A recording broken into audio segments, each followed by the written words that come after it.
तर जे last lecture आपण स्टडी केलंय अँगल अँड इट्स मेजरमेंटचं, त्याच्यामध्ये काही नवीन टाइप्स ऑफ अँगल्स तुम्ही स्टडी केले.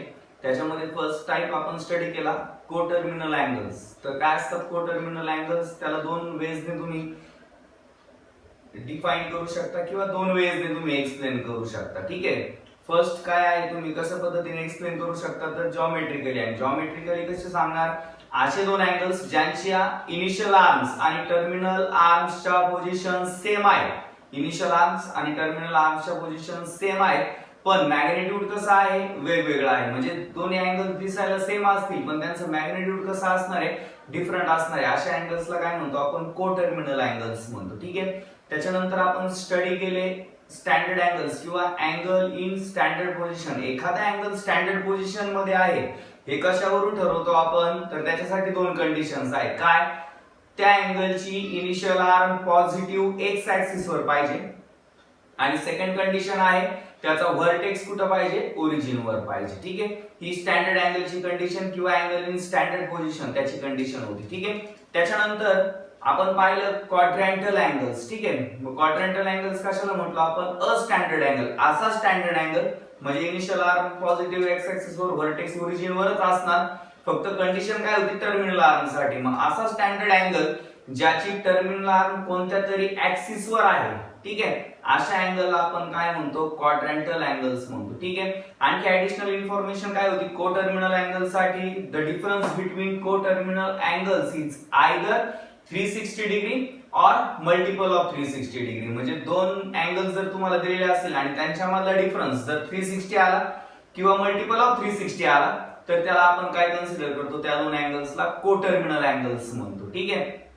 आणि क्वाड्रंटल अँगल साठी काय होती condition? All quadrantal angles are multiple of 90 degree. सगळे क्वाड्रंटल अँगल्स कशाचे मल्टिपल असतात? 90 डिग्रीचे मल्टिपल्स असतात. ठीक आहे.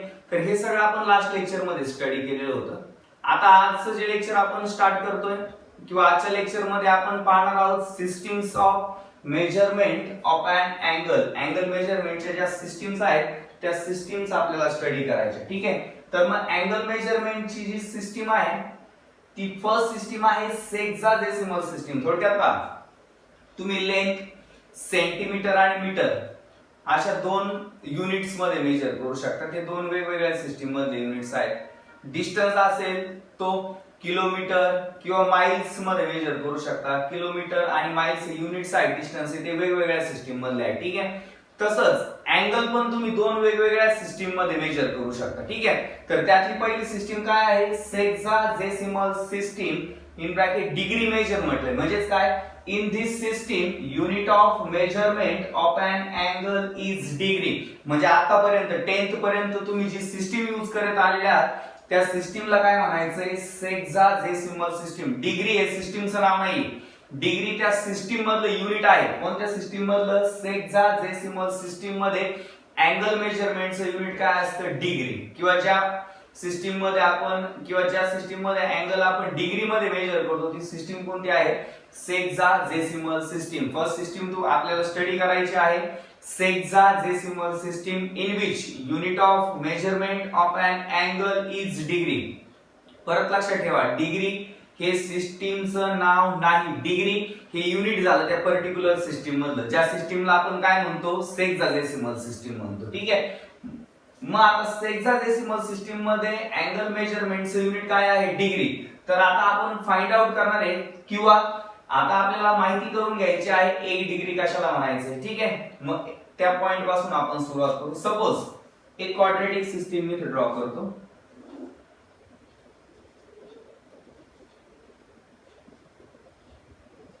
कन्सेप्ट लक्षात घ्या. तुम्हाला सिस्टीम बद्दल इन्फॉर्मेशन एक्झामला विचारली जात नाही. या सिस्टीम्स फक्त आपल्याला यूज करायच्या अँगल मेजरमेंट साठी. ठीक आहे. तर क्वाड्रॅटिक सिस्टीम आहे. तर काय करायचे पहा, की आपली इनिशियल पोझिशन असणार आहे. अँगल इथून रोटेट होण्यास सुरुवात होणार आहे. ठीक आहे. मग काय करायचंय पहा, हे जे रोटेशन आहे टर्मिनल आर्म जर इथपर्यंत रोटेट झाली सपोज तर हा अँगल 30 डिग्री राहील. इथपर्यंत रोटेट झाली तर 90 डिग्री राहील. या निगेटिव्ह एक्स ऍक्सिस पर्यंत टर्मिनल आर्म जर रोटेट झाली तर 180 डिग्री राहील. निगेटिव्ह वाय ऍक्सिस पर्यंत रोटेट झाली तर तो 270 डिग्री राहील. परत म्हणजे कम्प्लीट रोटेशन जर झालं तर ते कम्प्लीट रोटेशन आपण किती डिग्रीचं कन्सिडर करतो, 360 डिग्रीचं कन्सिडर करतो. ठीक आहे. मग काय करायचंय पहा, टर्मिनल आर्मचं कम्प्लीट रोटेशन, टर्मिनल आर्म आता कम्प्लीट रोटेट झाली, सर्कल तुम्हाला मिळणार आहे. आणि मग टर्मिनल आर्मचं जे कम्प्लीट रोटेशन आहे ते 360 इक्वल पार्ट्स मध्ये डिवाइड करायचंय. आणि एवढे मोठे नसणार आहे ते पार्ट.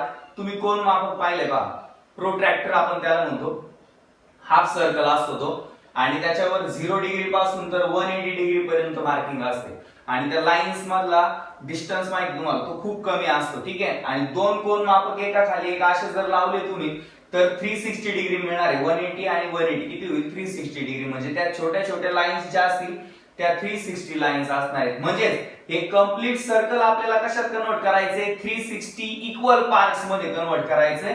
आणि 360 इक्वल पार्ट्स मग तो प्रत्येक पार्ट किती डिग्रीचा कन्सिडर करतो आपण, 1 डिग्रीचा कन्सिडर करतो. ठीक आहे. टर्मिनल आर्मचं कम्प्लीट रोटेशन 360 इक्वल पार्ट्स मध्ये डिवाइड केलं, प्रत्येक पार्ट किती डिग्रीचा मिळाला आपल्याला, 1 डिग्रीचा मिळाला. ठीक आहे. मग इथं आपल्याला कंडिशन मिळाली 1 रिव्होल्यूशन, जे आपल्याला मिळालंय 1 कम्प्लीट रिव्होल्यूशन ते किती डिग्रीचं मिळालंय, इज इक्वल्स टू 360 डिग्री. म्हणून आपण एका कम्प्लीट रिव्होल्यूशनला किंवा सर्कलला किती डिग्रीचं कन्सिडर करतो, 360 डिग्रीचं कन्सिडर करतो. ठीक आहे. हा, पण या सिस्टीम मध्ये डिग्री हे मेन युनिट आहे, त्याला सब युनिट्स पण यूज करायला लागतात, मिनिट आणि सेकंड्स. ठीक आहे. मग आता 1 डिग्री पाहिला आपण, 1 डिग्री कशाला म्हटलो आपण, टर्मिनल आर्मचं कम्प्लीट रोटेशन किती इक्वल पार्ट्स मध्ये डिवाइड केला आपण, 360 इक्वल पार्ट्स मध्ये डिवाइड केला. आणि तो प्रत्येक पार्ट किती डिग्रीचा असणार आहे, 1 डिग्रीचा असणार आहे. ठीक आहे. म्हणून एक कम्प्लीट रिव्होल्यूशन किती डिग्रीचं झालं आता, 360 डिग्रीचं. मग आता 1 मिनिट आणि 1 सेकंड काय असतो ते आपल्याला पाहिजे. ठीक आहे.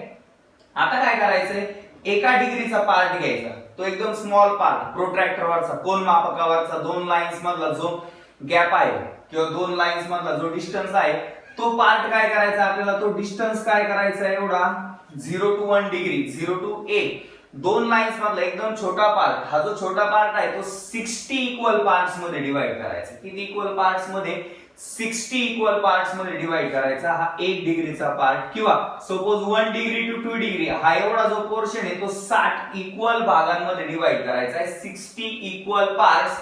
आणि तो प्रत्येक पार्ट एका मिनिटाचा असतो. ठीक आहे. म्हणून मग आपण कन्सिडर करतो 1 degree is equals to 60 minutes. एका डिग्री मध्ये किती मिनिट असतात, 60 मिनिट्स असतात. 1 डिग्री म्हणजे काय, टर्मिनल आर्मचं कम्प्लीट रोटेशन केलं म्हणजे एक सर्कल मिळाला, त्या सर्कलला 360 इक्वल पार्ट्स मध्ये डिवाइड केलं, प्रत्येक पार्ट एका डिग्रीचा, म्हणजे पूर्ण सर्कल किती डिग्रीचं झालं, 360 डिग्रीचं झालं. ठीक आहे. मग 1 डिग्री घेतला, फक्त तो स्मॉल पार्ट घेतला, त्याला 60 इक्वल पार्ट्स मध्ये डिवाइड केलं, प्रत्येक पार्ट काय असतो, एका मिनिटाचा असतो. आणि मिनिटचं नोटेशन तुम्हाला माहिती आहे, डॅश यूज करायचा करतो 1 मिनिट साठी. ठीक आहे. म्हणून मग एका डिग्री मध्ये 1 डिग्री इज इक्वल्स टू किती मिनिट्स असणार आहेत, 60 मिनिट्स असणार आहेत. 1 degree is equals to how much minutes, 60 minutes. ठीक आहे. आता हा झाला 1 मिनिटाचा पार्ट. त्याच्यानंतर काय करायचंय, आता हा छोटा पार्ट, हे टोटल 60 पार्ट्स मिळणार आहेत तुम्हाला 1 डिग्री टू 2 डिग्री मध्ये. 1 ते 2 च्या मध्ये 60 इक्वल पार्ट्स असणार आहेत. आणि मग त्या 60 इक्वल पार्ट्स पैकी एक पार्ट सिलेक्ट करायचा आहे, म्हणजे 1 मिनिट सिलेक्ट करायचा आहे. आणि त्या एका मिनिटाला परत 60 पार्ट्स मध्ये डिवाइड करायचंय. आणि ते 60 पार्ट्स म्हणजेच काय असतात, सेकंड्स. म्हणून मग आपण एका मिनिटामध्ये किती सेकंड्स कन्सिडर करतो, 360, सॉरी, एका मिनिटामध्ये किती सेकंड्स कन्सिडर करतो आपण, 60 सेकंड्स कन्सिडर करतो. आणि हे नोटेशन्स तुम्ही पाहिले असतील पहा, 30 डिग्री, 1 मिनिट्स अँड 45 सेकंड्स. ठीक आहे. असे नोटेशन्स तुम्ही जिओग्राफी मध्ये पाहिले असतील. मॅप्स, नकाशांमध्ये एखाद्या जागेचे कोऑर्डिनेट्स दाखवण्यासाठी आपण हे नोटेशन्स वापरतो, किंवा गुगल मॅपवर पण तुम्हाला हे नोटेशन्स यूज करण्यात येतील. आणि हे नोटेशन ज्या सिस्टीम मध्ये आपण वापरतो त्या सिस्टीमला काय कन्सिडर करतो आपण, सेक्साडेसिमल सिस्टीम कन्सिडर करतो. ही अँगल मेजरमेंटची फर्स्ट सिस्टीम आहे, सेक्साडेसिमल सिस्टीम, ज्याच्यामध्ये जे मेन युनिट आहे अँगल मेजरमेंटचं ते काय आहे, डिग्री. ठीक आहे. मग 1 डिग्री कशाला म्हणायचं, टर्मिनल आर्मचं कम्प्लीट रोटेशन केलं, एक सर्कल मिळालं, त्या सर्कलला 360 इक्वल पार्ट्स मध्ये डिवाइड केलं, प्रत्येक पार्ट हा 1 डिग्रीचा असणार आहे. नंतर 1 डिग्री घेतला, त्याला 60 इक्वल पार्ट्स मध्ये डिवाइड केलं, मग प्रत्येक पार्ट 1 मिनिटाचा मिळाला, म्हणून 1 degree is equals to 60 minutes, single dash असेल तर मिनिट, ठीक आहे. आणि 1 मिनिटाचा पार्ट घेतला आपण किंवा 1 मिनिटाला घेतलं आणि त्या 1 मिनिटाला 60 इक्वल पार्ट्स मध्ये कन्वर्ट केलं, 1 मिनिटाला 60 इक्वल पार्ट्स मध्ये कन्वर्ट केलं आणि तो प्रत्येक पार्ट काय होता 1 सेकंद होता, म्हणून 1 मिनिट इज इक्वल्स टू काय मिळालं आपल्याला 60 सेकंड्स. ही पूर्ण काय झाली मग सेक्साजेसिमल सिस्टीम. डिग्री त्याचे सब युनिट्स असतील मिनिट आणि सेकंड्स, पण मेन जे युनिट आहे सेक्साजेसिमल सिस्टीमचं तर ते युनिट काय आहे डिग्री. तर ही होती फर्स्ट सिस्टीम अँगल मेजरमेंटची जी आतापर्यंत तुम्ही यूज करत आलेले आहे 10th पर्यंत, ठीक आहे. ही सिस्टीम ऑलरेडी तुम्ही वापरलेली किंवा कारण तुम्ही अँगल्स जे ड्रॉ करायचे त्या सगळ्या अँगल्स साठी डिग्रीचं नोटेशन यूज करायचे, मग ते डिग्री सिस्टीमचं नाव नाहीये. डिग्री काय आहे सेक्साजेसिमल सिस्टीम मधलं अँगल मेजरमेंटचं युनिट आहे. जसं मी तुम्हाला सांगितलं लेंथ तुम्ही सेंटीमीटर मीटर मध्ये यूज करता, मग मीटर आणि सेंटीमीटर ते काय झाले युनिट झाले, ते सिस्टीमचं नाव नाही झालं, ठीक आहे. तसंच अँगल मेजरमेंट साठी तुम्ही जर डिग्री वापरत असाल तर ते डिग्री हे सिस्टीमचं नाव नाही, तर डिग्री हे युनिट आहे कोणत्या सिस्टीम मधलं सेक्साजेसिमल सिस्टीम मधलं, ठीक आहे. तर ही होती फर्स्ट सिस्टीम अँगल मेजरमेंट साठी सेक्साजेसिमल सिस्टीम, ठीक आहे. आता सेकंड सिस्टीम आपण स्टडी करणार आहोत, ठीक आहे. तर सेकंड सिस्टीम आहे पहा सर्क्युलर सिस्टीम. फर्स्ट सिस्टीम आपण स्टडी केली सेक्साजेसिमल सिस्टीम, ज्याच्यामध्ये अँगल मेजरमेंटचं जे मेन युनिट आहे ते आहे डिग्री, त्याचे सब युनिट्स मिनिट आणि सेकंड्स पण आपण स्टडी केले. 1 मिनिट काय असतो, 1 सेकंड काय असतो किंवा 1 डिग्री काय असते हे सगळं आपण स्टडी केलं. आता सेकंड जी सिस्टीम आहे अँगल मेजरमेंटची ती सेकंड सिस्टीम आहे सर्क्युलर सिस्टीम, ठीक आहे. सर्क्युलर सिस्टीम यालाच रॅडियन मेजर असं मेन्शन करतो मी ब्रॅकेट मध्ये, रॅडियन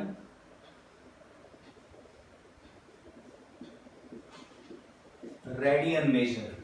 मग तुमच्या लक्षात आलं असेल जसं सेक्साजेसिमल सिस्टीम साठी आपण ब्रॅकेट मध्ये मेन्शन केलेलं होतं काय डिग्री मेजर, म्हणजेच काय ह्या सिस्टीम मधले जे अँगल्स आपण मेजर करतो ते डिग्री मध्ये मेजर करतो सेक्साजेसिमल सिस्टीम मध्ये.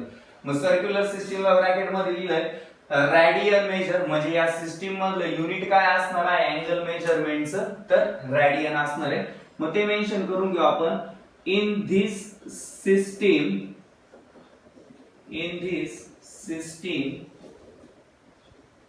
Unit of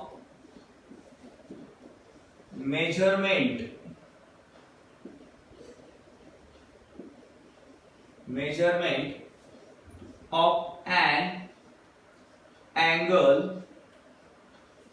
is radian. इथे नोटेशन लिहितोय पहा मी ब्रॅकेट मध्ये, म्हणजे रॅडियन जसं डिग्रीला आपण छोटासा पूर्ण सर्कल ड्रॉ करतो तसं रॅडियन साठी स्मॉल सी त्या नंबरवर डिनोट करायचा इंडेक्स म्हणून, म्हणजे मग ते रॅडियन मध्ये मेजर केलेलं राहील असं त्याचा मीनिंग होईल, ठीक आहे. फर्स्ट सिस्टीम पाहिली आपण सेक्साजेसिमल सिस्टीम, ज्याच्यामध्ये अँगल मेजरमेंटचं मेन युनिट होतं डिग्री, सब युनिट्स होते मिनिट आणि सेकंड. सेकंड सिस्टीम आहे आपली सर्क्युलर सिस्टीम, ज्याच्यामध्ये अँगल मेजरमेंटचं युनिट काय आहे रॅडियन. तर आता 1 रॅडियन कशाला म्हणायचंय ते आपल्याला स्टडी करायचंय. आणि 1 डिग्री आपण पाहिलं, 1 मिनिट पाहिलं, 1 सेकंद पण पाहिलं, तसंच आता 1 रॅडियन काय असतं ते समजून घ्या. आणि कन्सेप्ट लक्षात घ्या, डेफिनेशन्स एक्झामला विचारत नाही, तुम्ही फक्त कन्सेप्ट लक्षात घ्या. जसं 1 डिग्री 1 मिनिट आणि 1 सेकंड तुम्ही लक्षात घेतलं असेल तसंच आता 1 रॅडियन काय असतो हे समजून घ्या, कन्सेप्ट लक्षात घ्या.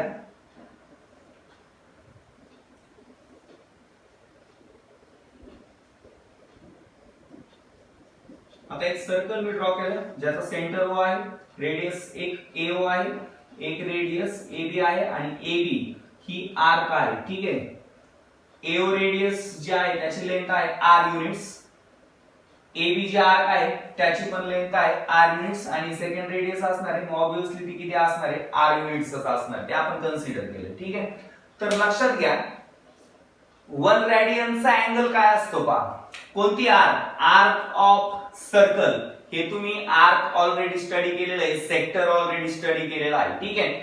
मग कोणत्याही आर्कने, आता इथं आर्क AB मी दाखवलेली आहे, मग कोणत्याही आर्कने सर्कलच्या सेंटरवर केलेला अँगल, कोणत्याही आर्कने सर्कलच्या सेंटरवर केलेला अँगल हा 1 रेडियन केव्हा असतो, ज्यावेळेस आर्कची लेंथ आणि रेडियस किती असणार आहे, सेम. मग आता इथं पहा, AB ची लेंथ किती आहे, AB आर्कची लेंथ r युनिट्स आणि रेडियस पण r युनिट्स आहे, दोन्ही सेम आहे दोन्हीची लेंथ. म्हणजेच मग त्या सेंटरवर जो अँगल केलेला असणार आहे तो अँगल जो असणार आहे त्या आर्कने सेंटरवर केलेला तो किती असणार आहे, 1 रेडियन असणार आहे. कन्सेप्ट लक्षात घ्या फक्त. कन्सेप्ट काय आहे, अँगल 1 रेडियन होण्यासाठी एखाद्या आर्कने सर्कलच्या सेंटरवर केलेला अँगल हा 1 रेडियन केव्हा असेल, ज्यावेळेस आर्कची लेंथ आणि रेडियस कशी असेल, सेम असेल. मग इथे डेफिनेशन मेन्शन करतो मी किंवा 2 लाईन्स मेन्शन करतो ज्याच्यामध्ये तुमच्या लक्षात येईल 1 रेडियन हा अँगल काय असतो. ठीक आहे. And angle subtended bye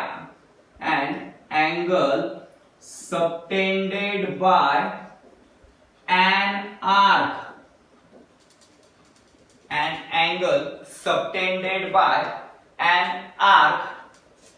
at the center of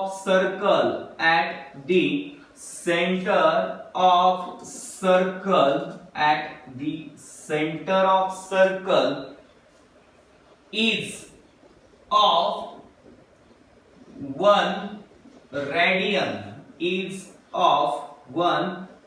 radian in bracket त्याचं नोटेशन लिहू आपण 1 आणि हे रेडियनचं साइन. ठीक आहे. an angle subtended by an arc at the center of circle is of 1 radian. तो 1 radian चा केव्हा होईल, is of 1 radian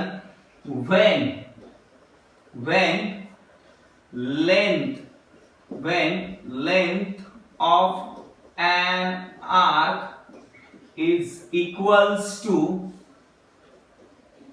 radius of circle. ठीक आहे. हा, आता बऱ्याच जणांना प्रश्न पडला असेल मग लेंथ जर चेंज झाली तर मग काय. ठीक आहे. तर याच्यासाठी काही पर्टिक्युलर व्हॅल्यू नाहीये, म्हणजे आर्कची लेंथ 5 सेंटीमीटर घ्या, रेडियस 5 सेंटीमीटर घ्या, मगच तो अँगल 1 रेडियनचा असेल. तर एक गोष्ट लक्षात ठेवा, हा 1 रेडियन हा जो अँगल आहे तो कॉन्स्टंट अँगल असतो. म्हणजे काय ते मी तुम्हाला एक्सप्लेन करतो त्याआधी 1 रेडियन काय आहे ते परत लक्षात घ्या. 1 रेडियनचा अँगल केव्हा होणार आहे, एखाद्या आर्कने सर्कलच्या सेंटरवर केलेला अँगल 1 रेडियनचा केव्हा असतो, ज्यावेळेस त्या आर्कची लेंथ आणि रेडियसची लेंथ किती असणार आहे, सेम. मग लेंथ किती असो, सपोज तुम्ही या आर्कची लेंथ कन्सिडर केली 100 मीटर आणि रेडियस पण तुम्हाला मिळाली किंवा रेडियस पण तुम्ही घेतलेली आहे 100 मीटर, दोन्हींची लेंथ सेम आहे, मग तो अँगल किती होणार आहे, 1 रेडियन. सपोज तुम्ही रेडियस घेतली 1 किलोमीटर आणि आर्कची लेंथ ऑफ एन आर्क ती पण घेतली 1 किलोमीटर, मग दोन्ही सेम झाले ना. मग या आर्कने सर्कलच्या सेंटरवर केलेला अँगल किती रेडियनचा असणार आहे, 1 रेडियनचाच असणार आहे. म्हणजे तो कॉन्स्टंट अँगल आहे. फक्त त्याच्यासाठी कंडिशन सॅटिस्फाय झाली पाहिजे, रेडियस आणि आर्कची लेंथ किती असली पाहिजे, सेम. कशी असली पाहिजे, ती सेम. मग रेडियस तुम्ही 100 किलोमीटर घ्या, 100 किलोमीटर घ्या, आर्कची लेंथ पण जर 100 किलोमीटर असेल तरी पण तो अँगल किती असणार आहे, सेंटरवरचा 1 रेडियनच असणार आहे. ठीक आहे. आणि हेच आपल्याला नेक्स्ट लेक्चर मध्ये प्रूव्ह करायचंय, ज्याच्यामध्ये आपण फर्स्ट थेरम प्रूव्ह करणार आहोत. आणि त्या थेरमचं स्टेटमेंट आहे radian is a constant angle. Radian हा कॉन्स्टंट अँगल आहे हे आपल्याला प्रूव्ह करून दाखवायचंय, जे आपण नेक्स्ट लेक्चर मध्ये प्रूव्ह करणार आहोत. आता फक्त समजून घ्या 1 रेडियन काय असतो ते. ठीक आहे. तर आजच्या लेक्चर मध्ये आपण systems of measurement of an angle study केल्या, ज्याच्यामध्ये फर्स्ट सिस्टीम आपण स्टडी केली कोणती, सेक्साडेसिमल सिस्टीम, ज्याच्यामध्ये अँगल मेजरमेंटचं युनिट काय होतं, डिग्री, आणि त्याचे सब युनिट्स काय होते, मिनिट आणि सेकंड्स होते. ठीक आहे. मग 1 डिग्री काय, टर्मिनल आर्मचं कम्प्लीट रोटेशन करायचं सर्कल मिळालं, त्या सर्कलला 360 इक्वल पार्ट्स मध्ये डिवाइड केलं, प्रत्येक पार्ट किती डिग्रीचा होता 1 डिग्रीचा, म्हणून आपण कम्प्लीट सर्कलला किती डिग्री कन्सिडर करतो 1 डिग्री कन्सिडर करतो. नंतर 1 डिग्रीचा पार्ट घेतला, एका डिग्रीचा पार्ट घेतला, त्याला 60 इक्वल पार्ट्स मध्ये डिवाइड केलं, प्रत्येक पार्ट किती मिनिटाचा होता 1 मिनिटाचा, म्हणून 1 degree is equals to 60 minutes. आणि एका मिनिटाला घेतलं त्याला 60 पार्ट मध्ये डिवाइड केलं, म्हणून 1 मिनिट इज इक्वल्स टू काय होते 60 सेकंड्स होते. ठीक आहे, ती सेक्टोडेसिमल सिस्टीम. नंतर सेकंड सिस्टीम होती आपली सर्क्युलर सिस्टीम, ज्याच्यामध्ये अँगल मेजरमेंटचं युनिट काय आहे रॅडियन. जसं 1 डिग्री 1 मिनिट आणि 1 सेकंड पाहिलं तसंच 1 रॅडियन, पण याला सब युनिट्स नाही, या सिस्टीम मध्ये एकच युनिट आहे रॅडियन फक्त. ठीक आहे, मग 1 रॅडियन अँगल 1 रॅडियनचा केव्हा असतो ज्यावेळेस एखाद्या आर्कने सेंटरवर केलेला अँगल हा 1 रॅडियन होईल. केव्हा ज्यावेळेस रेडियस ची लेंथ आणि त्या आर्क ची लेंथ कशी असेल सेम, त्यावेळेसच तो अँगल काय होईल 1 रॅडियन होईल. आणि हा रॅडियन कसा असतो कॉन्स्टंट अँगल असतो, जे आपण नेक्स्ट लेक्चर मध्ये प्रूव्ह करणार आहोत. ठीक आहे, थँक्यू.